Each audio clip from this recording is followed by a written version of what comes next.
Hey, welcome back to Meeting Poppy's Kitchen. Who does not love chicken parmesan? In this house, we love it, but it's usually kind of a pain to make, but not tonight.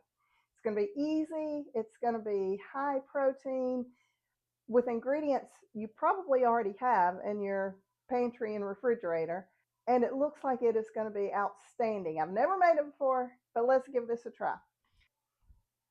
Okay, so this is called high protein chicken parmesan casserole. So because it's a casserole, it really has made it so much easier than breading chicken breasts and dredging them through all the stuff. And that's delicious, but let's make it easy. Okay, so we're going to start with 2 cups of cooked and shredded chicken. I just got a rotisserie chicken and I put it in the stand mixer bowl and let the stand mixer run for, it was about 45 seconds probably, and it got it exactly how I wanted it. But instead of doing 2 cups, it made 4 cups. So I'm just doubling this recipe, and I'll link the recipe to the bottom. But because I'm feeding 6 people tonight, so I thought, well, this will be good. I'm just going to double everything. So it normally calls for 2 cups. I'm doing 4 cups. And then it says, so let's read what it says to do. Preheat your oven to 375. And then in a mixing bowl, you're going to combine the shredded chicken marinara sauce. And it only calls for a cup, but since I'm doubling, I'm doing 2 cups. This is a 24-ounce jar of marinara. So I'm going to do most of it because I love marinara. If it's a little more marinara-ish, the better it'll be for me. So you can use a cup of ricotta cheese or a cup of cottage cheese. So I'm going to do 2 cups. I had cottage cheese, and I always blend mine in the food processor a little bit, just so you don't have the big curds. But tons. Oh, you know how much protein is in 2 cups of cottage cheese? A ton. That didn't answer the question, did it? But it is a lot. I'll look and try to add that info. Okay, so then it says, so we're combining the chicken, the marinara sauce, the ricotta cheese, basil, oregano, salt, and pepper. Okay, so let's see how much basil, a teaspoon of dried basil. So I am doing 2 teaspoons.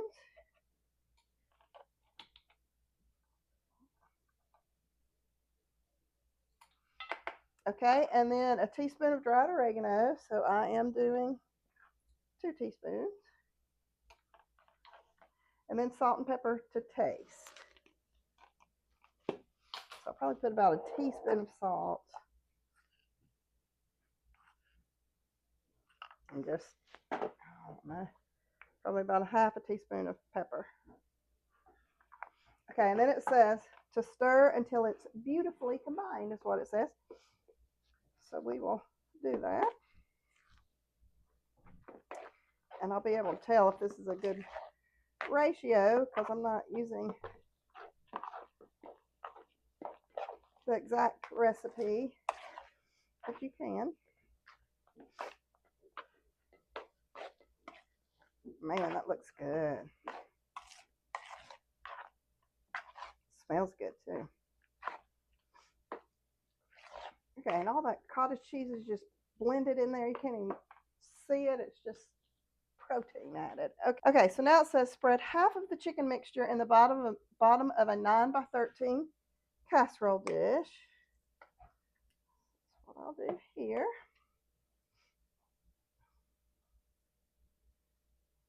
I'm glad I used that whole rotisserie chicken because, like, I can't imagine doing half of this. That wouldn't be much. So to me, use a whole rotisserie chicken and double all the things like I'm doing. Okay, then it says top. Oh no, it says sprinkle half of the mozzarella and half of the Parmesan cheese over this layer. So um, since I'm doubling, I'm doing 2 cups of mozzarella. So you're going to sprinkle about a cup of mozzarella on this layer. And you do a cup of Parmesan cheese, which in the original recipe was just half a cup. So for me, I'm doing a cup. So I'm just gonna, I have about a cup in this left in this. So be sure and get the edges, because you know that's what people dig into first. It's the edge. Okay, and then you are doing the rest of the chicken mixture on top of that.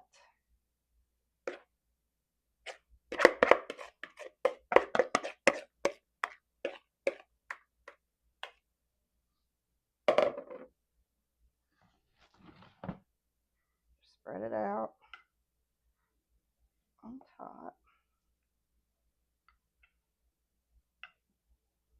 Man, this smells so good. Yeah, I'm having people over for dinner tonight, and I was thinking, what does everybody love? And I saw this chicken Parmesan casserole. I'm like, everybody loves chicken Parmesan. So, okay, so then you finish sprinkling with your cheeses, the mozzarella and the Parmesan.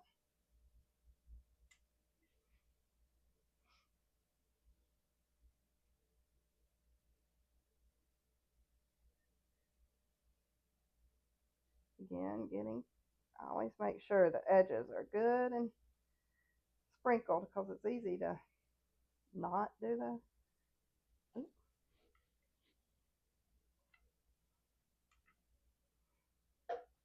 Okay.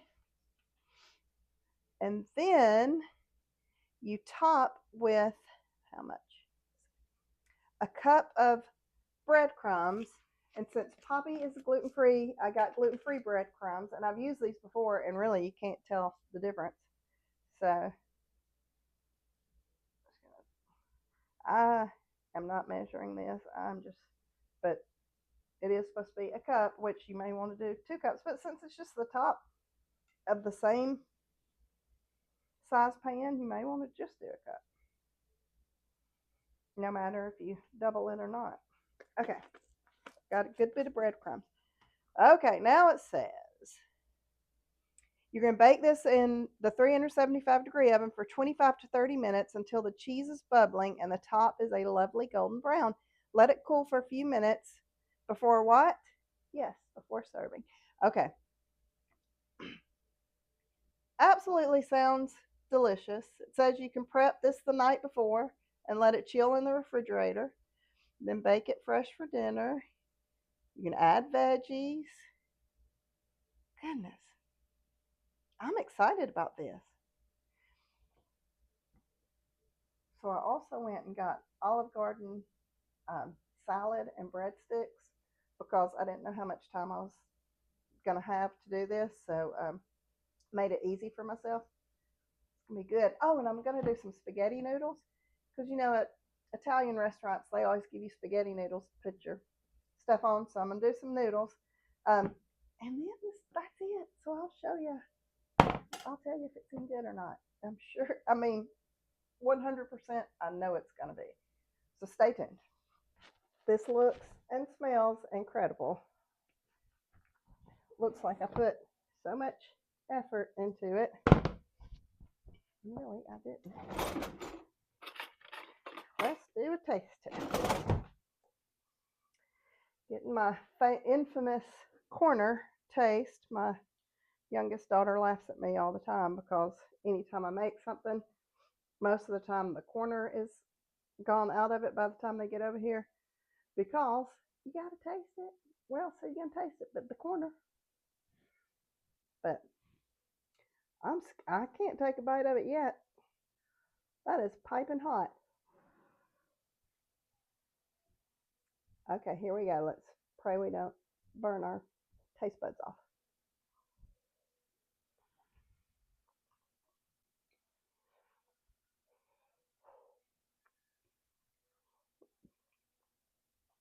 That is hot,